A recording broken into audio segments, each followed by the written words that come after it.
Assalamualaikum warahmatullahi wabarakatuh. Hello everyone, welcome back to my channel. Long time no see, sudah lama tidak bertemu, sudah lama sekali saya tidak membuat konten-konten pembelajaran mengenai matematika. Dan kali ini saya akan mencoba membahas materi matematika tentang eksponensial.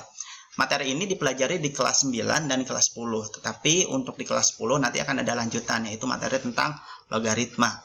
Oke, before we are going to learn, alangkah baiknya siapkan buku dan alat tulis kalian, dan nanti catat hal-hal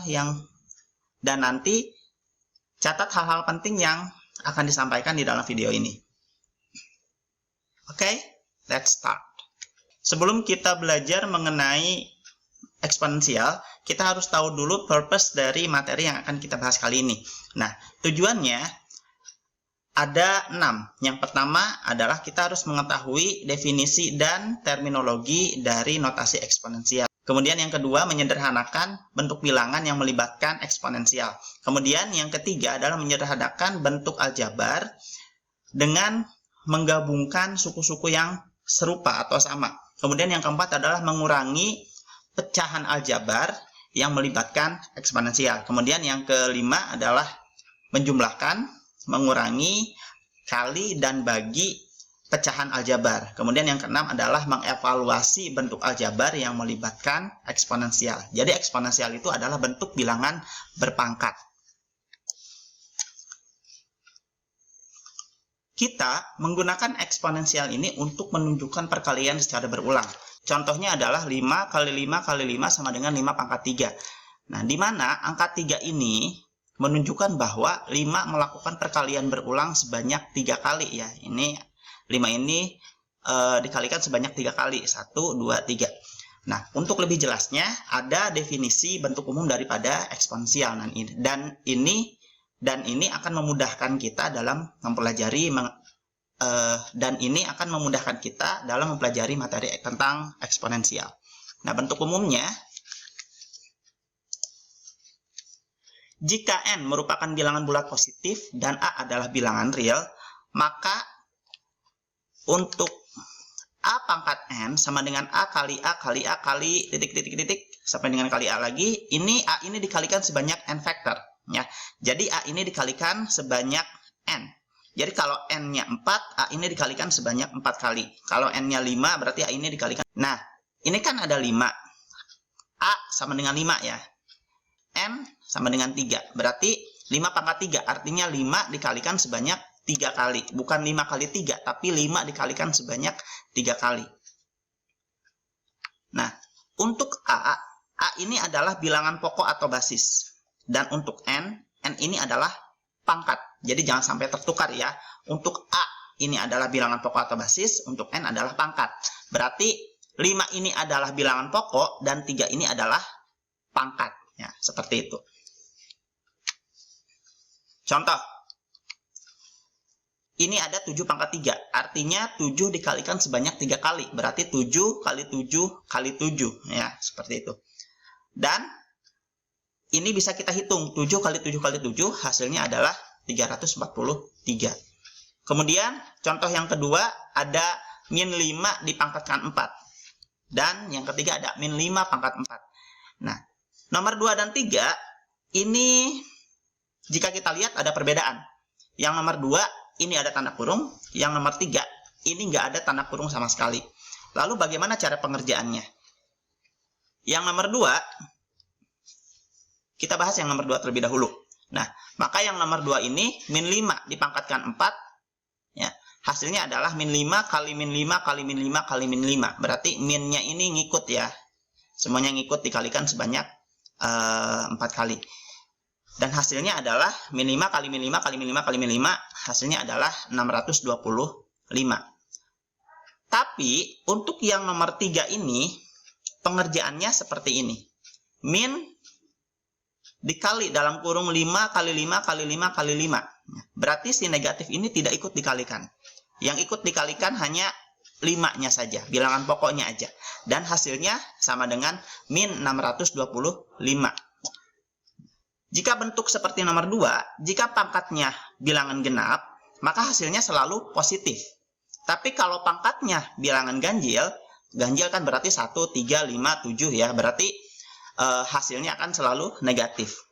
Tapi kalau bentuknya seperti nomor 3 ini, mau pangkatnya bilangan genap atau bilangan ganjil, maka hasilnya akan selalu negatif. Selanjutnya, kita akan membahas tentang sifat-sifat daripada bilangan berpangkat ya, atau eksponen. Sifat yang pertama adalah A pangkat M kali A pangkat N. Itu hasilnya adalah A pangkat M plus N. Ya. Jadi kalau bilangan pokoknya sama ya, A ini, dan pangkatnya berbeda, maka pangkatnya bisa kita jumlahkan. Ya, berapapun pangkatnya, kalau dikalikan seperti ini, pangkatnya dijumlahkan. Ya. Kemudian, yang nomor 2, A pangkat M dibagi A pangkat N, sama dengan A pangkat M min N. Ya. Cukup mudah untuk mengingatnya. Jika dikali seperti ini, pangkatnya dijumlah. Jika dibagi seperti ini, pangkatnya dikurang. Asalkan syaratnya, bilangan pokoknya sama, kalau pangkatnya mau dijumlah atau dikurang. Atau kita bisa merubah bentuk yang seperti ini ya, yang hanya titik 2 seperti ini, kita bisa ubah ke dalam bentuk pecahan seperti ini. Ya. A pangkat M per A pangkat N sama dengan A pangkat M min N. Sama aja kok ya hasilnya. Kemudian, yang nomor 3, itu ada A pangkat M dipangkatkan N. Ya. Hasilnya adalah A pangkat M kali N. Ya. Jadi, kalau ada bentuk seperti ini, ada pangkat, kemudian di luar kurung ada pangkat lagi. Jadi sudah ada pangkat, dipangkatkan lagi. Maka si pangkat ini, M dan N ini dikalikan ya. Cirinya ada dalam kurung. Di dalam kurung ada pangkat, di luar kurung ada pangkat lagi. Berarti hasilnya si pangkat itu dikalikan. Kemudian, sifat nomor 4 ada A kali B dipangkatkan N. Sama dengan A pangkat N kali B pangkat N. Jadi N ini... Jadi bentuknya, sifat nomor 4 ada A kali B dipangkatkan N. Maka hasilnya adalah A pangkat N kali B pangkat N. Kalau misalkan A kali B kali C, berarti hasilnya adalah A pangkat N kali B pangkat N kali C pangkat N. Ya, jadi N ini masuk ke setiap bilangan pokok. Kemudian sifat yang nomor 5, ini ada A per B dipangkatkan N. Penjelasannya sama seperti sifat yang nomor 4 ini. Kalau ini dibagi ya, dalam bentuk pecahan, kalau ini dikali. Tapi A-nya ngikut ya. Ini berarti A pangkat N per B pangkat N. Dengan B, syaratnya ya, untuk B ini tidak boleh sama dengan 0. Oke. Yang nomor 6, ini adalah bilangan berpangkat yang pangkatnya 0. Ya. Jadi ada pangkatnya 0 ini. Berapapun angka bilangan pokoknya, mau 1000, 2000, 3000 atau berapapun itu, jika dipangkatkan 0, hasilnya selalu 1. Ya, hasilnya selalu 1. Tapi dengan syarat, untuk A ini tidak boleh sama dengan 0. Ya, syaratnya seperti itu. Untuk A tidak boleh sama dengan 0. Karena kalau 0 pangkat 0 itu hasilnya tak terdefinisikan. Ya. Selanjutnya nomor 7 adalah bilangan berpangkat negatif. Nah, jika kita ketemu dengan bilangan berpangkat negatif seperti ini, tinggal kita rubah menjadi bentuk pecahan ya. Jadi A pangkat min N sama dengan 1 per A pangkat, ini positif ya, bukan negatif. 1 per A pangkat N. Ya, kalau positif biasanya nggak usah ditulis. 1 per A pangkat N. Ya, kalau ada pangkatnya negatif, dirubah jadi positif, tapi bentuknya pecahan. Jadi 1 per A pangkat N. Ini A-nya turun, N-nya turun, tapi negatifnya tidak ikut turun. Ya. Kemudian yang nomor 8 ada bilangan berpangkat dalam bentuk pecahan. Di sini ada A pangkat M per N sama dengan akar. Ya. Jadi kalau dalam bentuk pecahan seperti ini, kita ubah dalam bentuk akar. Ini akar A, ya pangkat ini M ini berarti masuk di dalam akar. N ini berarti di luar akar, ya, seperti itu. Untuk lebih memahami lagi mengenai sifat-sifat daripada bilangan eksponen, kalian bisa membuat contoh. Dari masing-masing sifat ini, kalian boleh membuat masing-masing satu contoh dari tiap sifat itu, untuk mempermudah kita mengenai sifat-sifat itu, dan untuk lebih kita memahami dari sifat-sifat tersebut. Oke, barusan kita sudah membahas mengenai sifat-sifat daripada eksponen. Sekarang kita akan mencoba membahas soal Caranya dengan menggunakan sifat-sifat yang sudah tadi kita bahas.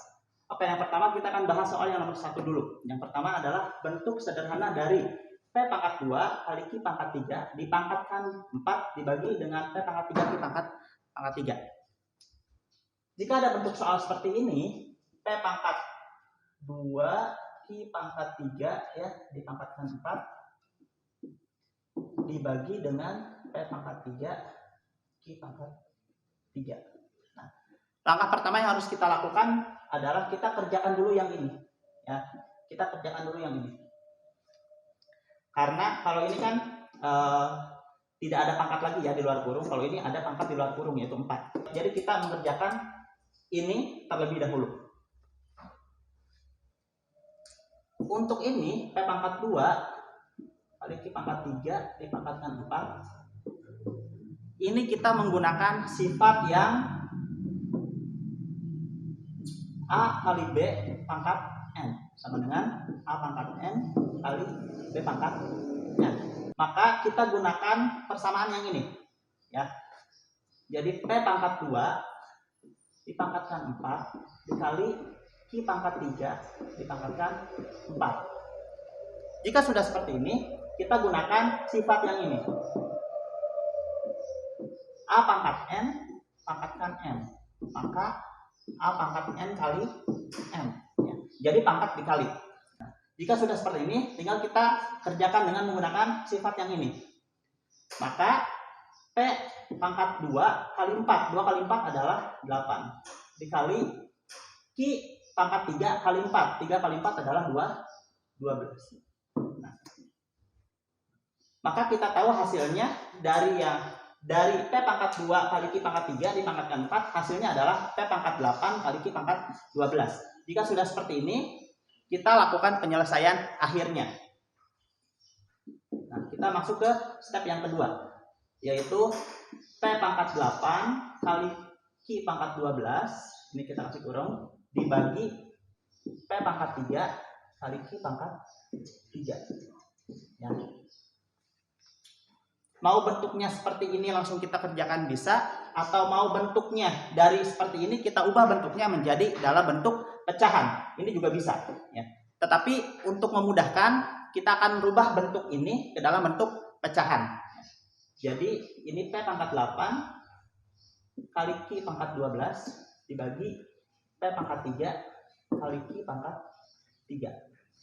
Nah, jika sudah seperti ini, kita tinggal menggunakan sifat yang ini. A pangkat N per A pangkat N sama dengan A pangkat N. Ingat, syaratnya adalah bilangan pokoknya harus sama jika pangkatnya mau dikurangi. Jadi, ini bilangan pokok yang samanya kan P dan P lagi, kemudian Q dan Q lagi. Maka di sini P pangkat 8 dikurangi 3 ya. Kita ambil pangkat 3 dari yang ini. Kemudian dikali Q pangkat 12 dikurangi 3 ya. Pangkat 3-nya dari yang Q lagi. Maka hasilnya adalah P pangkat 8 kurang 3 5 kali Q 12 kurang 3 9. Jadi ini adalah hasil akhirnya ya. Seperti itu untuk penyelesaian soal nomor 1. Kemudian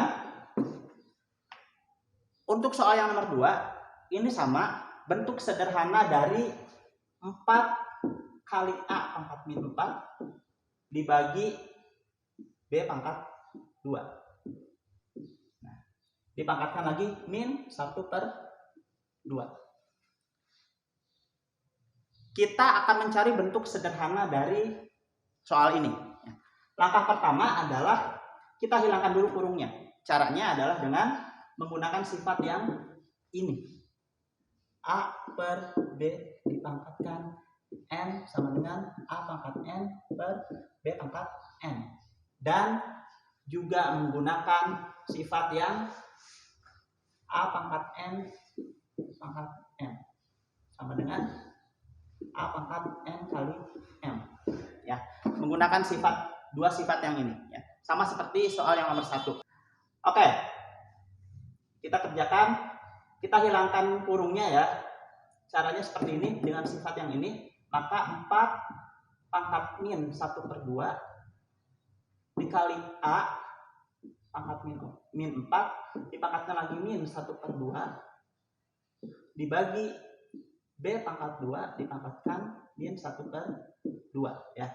4 pangkat min setengah A pangkat min 4 dipangkatkan min setengah per B pangkat 2 dipangkatkan min setengah, seperti ini. Nah, kemudian ini kan 4, tulis kembali ya, 4 pangkat min setengah dikali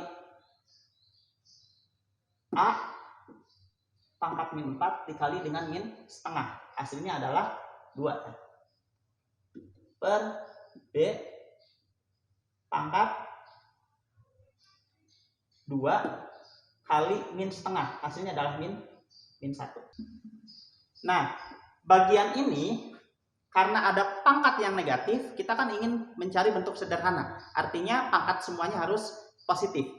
Ini ada pangkat yang negatif, berarti kita menggunakan sifat yang A pangkat min N sama dengan 1/A pangkat N ya, seperti itu.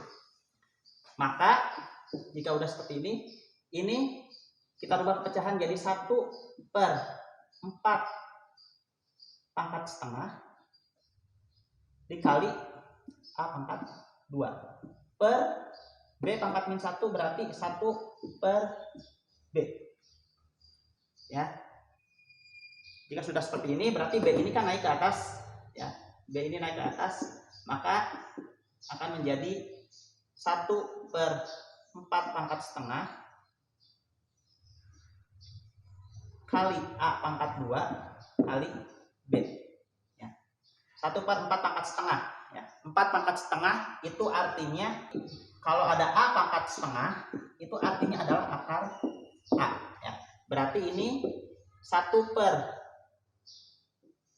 pangkat setengah berarti akar 4 kali A kuadrat kali B, maka hasilnya adalah setengah, akar 4 kan 2 ya, kali A kuadrat kali B, atau A kuadrat kali B per 2 ya. Jadi ini adalah hasil akhirnya ya, seperti itu. Cukup mudah untuk menyelesaikan sebuah permasalahan dari soal bilangan berpangkat ya. Yang pertama adalah kita cukup memahami dari sifat-sifat eksponen itu. Kita harus paham betul dari sifat per sifatnya. Ya, kalau itu sudah paham, insya Allah kita bisa menyelesaikan sebuah permasalahan ya dalam bentuk eksponen. Dan dari eksponen ini juga, dari sifat-sifat itu nanti akan nyambung. Ya, kalau untuk SMA sendiri akan nyambung ke dalam materi logaritma. Ya, jadi bilangan berpangkat dulu harus kita hatamkan, harus kita pahami. Jika sudah paham, ada lagi kelanjutannya, yaitu logaritma ya, seperti itu. Ya mungkin cukup sekian dari yang saya sudah jelaskan. Yang mohon maaf jika banyak kesalahan. Dan untuk kuis yang awal tadi, silahkan tulis di kolom komentar. Oke, thank you semuanya bagi yang sudah menonton video ini sampai selesai. Jangan lupa like, komen, dan jika bermanfaat, share ke teman-teman kalian semuanya. And don't forget for subscribe channel saya di bawah ini. Thank you. Assalamualaikum warahmatullahi wabarakatuh.